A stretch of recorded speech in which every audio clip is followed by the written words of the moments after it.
एक समय की बात है। एक छोटे से गांव में रमेश नाम का एक गरीब किसान रहता था।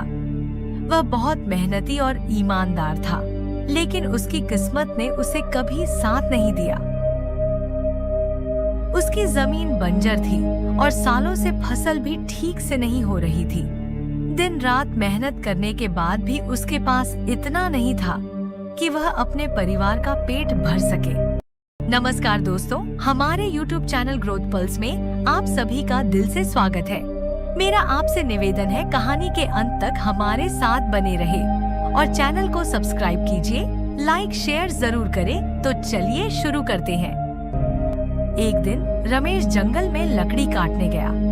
जब वह लकड़ी इकट्ठा कर रहा था, उसे एक पुराना चमकता हुआ कद्दू दिखाई दिया। वह लौकी सामान्य नहीं लग रही थी, उसमें एक अजीब सी चमक थी।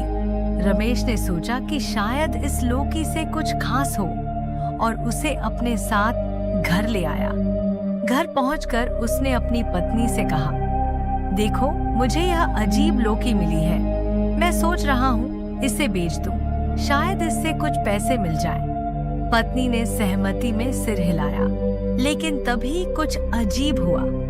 जैसे ही रमेश ने लौकी को छुआ, लौकी से एक जादुई धुआं निकला और एक बूढ़ा आदमी प्रकट हो गया। बूढ़ा व्यक्ति देखकर रमेश और उसकी पत्नी चौंक गए। बूढ़ा व्यक्ति हंसते हुए बोला, डरो मत, मैं एक जादूगर हूँ। यह लौकी जादुई है और तुमने इसे छूकर मेरे जादू को जागृत किया है। अब मैं तुम्हारी 3 इच्छाएं पूरी कर सकता हूँ। रमेश और उसकी पत्नी ने सोचा कि यह उनकी जिंदगी का सबसे बड़ा मौका है।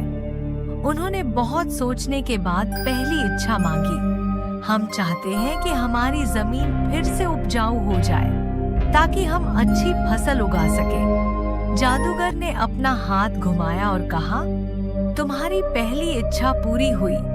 और सच में कुछ ही समय में उनकी जमीन उपजाऊ हो गई। हरी भरी फसलें लहलहाने लगी।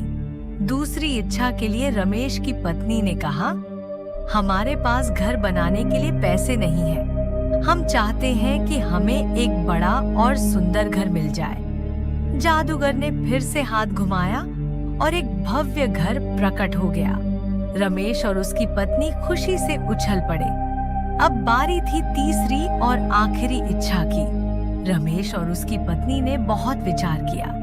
आखिरकार रमेश बोला, हमारी तीसरी इच्छा है कि हमारे गांव के सभी लोग खुशहाल और संपन्न हो जाएं, ताकि कोई भी भूखा या गरीब न हो। जादूगर मुस्कुराया और कहा, तुमने बहुत महान इच्छा मांगी है।